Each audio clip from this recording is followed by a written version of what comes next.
Welcome to the deep dive. We take your sources, sort of peel back the layers, and pull out the key insights so you can get well-informed fast. Today, we're diving into something pretty recent and, frankly, quite impactful. It's a cybersecurity incident involving Nokia. Yeah, the global tech giant most of us know, but Wow. look, this isn't just about Nokia having a bad day. It really points to a bigger trend, an escalating one that affects all of our digital security.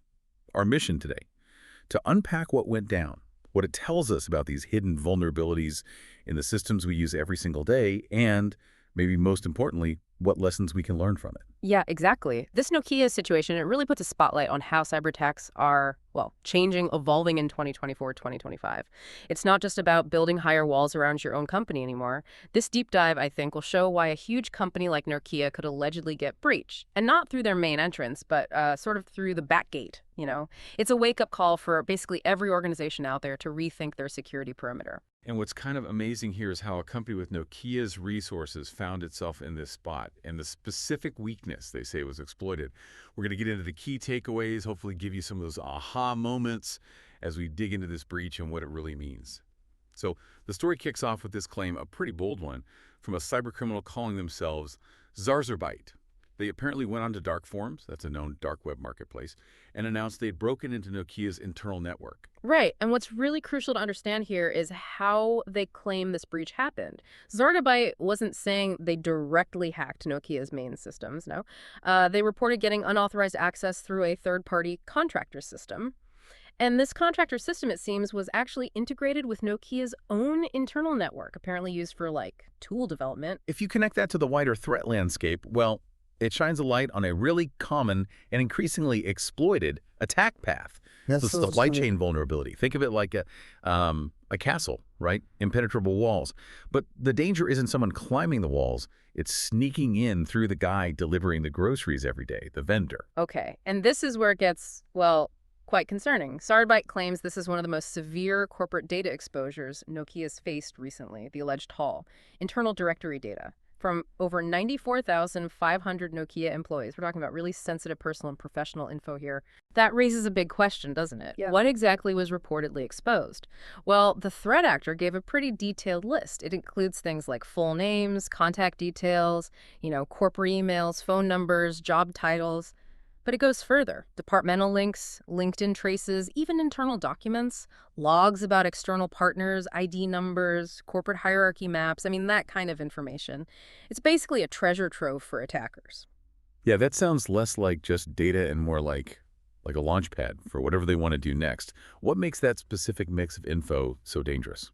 Oh, absolutely. Cybersecurity experts, they're quick to point out this isn't just random data. This kind of cache could potentially give attackers persistent access to Nokia's systems. And maybe even worse, it could fuel really effective phishing attacks, impersonation attempts, social engineering, basically tricking employees. It gives them the perfect blueprint to fool people into giving up more access. It's a gold mine for, further malicious stuff. And it makes you wonder how many other big companies are potentially exposed right now through their own vendors. So, what has Nokia said?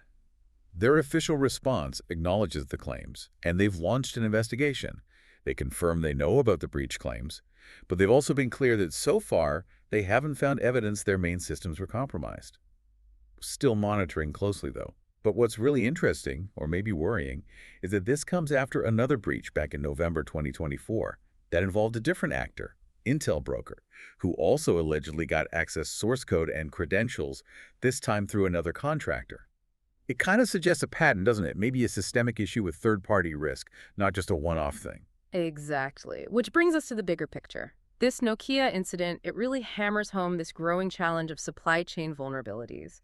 We keep seeing attackers shift their focus. Instead of hitting the big target head on, they go after its contractors, often seen as, the softer underbelly. This trend just highlights that your security is only as strong as your weakest link. And increasingly, that weak link isn't inside your own company.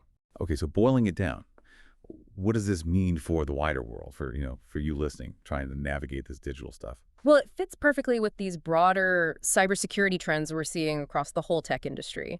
Third-party integration is becoming a really critical weakness, and security pros, they're stressing the urgent need for, well, several defensive strategies. Things like strong vendor access audits really checking and limiting who gets access from outside. Frequent security checks on any third-party tools that plug into your network, that's crucial. And widely deploying zero-trust security frameworks, which basically means you don't trust anyone or anything by default, internal or external. Every access attempt needs verification. You can't just assume it's safe because it's inside. It's a pretty stark reminder, isn't it? Even though Nokia hasn't confirmed customer data was taken in this incident, just exposing employee data like that, it could have major long-term consequences for reputation, for operations, if someone exploits it later. It's not just about protecting credit card numbers anymore. It's about safeguarding the company's internal integrity, the people inside. So just to recap our deep dive here, this alleged Nokia breach, coming through a third-party contractor, it really throws a spotlight on how common and dangerous these supply chain attacks are becoming.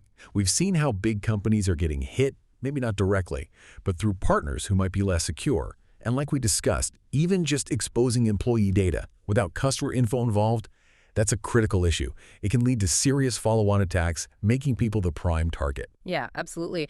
And connecting it back, this whole Nokia incident, it really should serve as a significant wake-up call for pretty much all organizations about their vendor security. It just reinforces the need for what we talked about, right?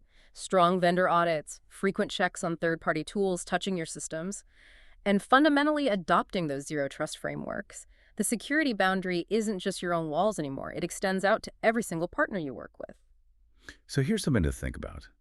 Given how deeply interconnected everything is now, how much we rely on these third-party systems in almost every part of our digital lives, how might you start to rethink your own assumptions about security? Not just about the companies you deal with directly, but their whole hidden network of partners and suppliers. Maybe consider how this incident just shows the constant kind of unseen vigilance that's needed in this digital age. Keep exploring, keep asking questions, and keep using this knowledge.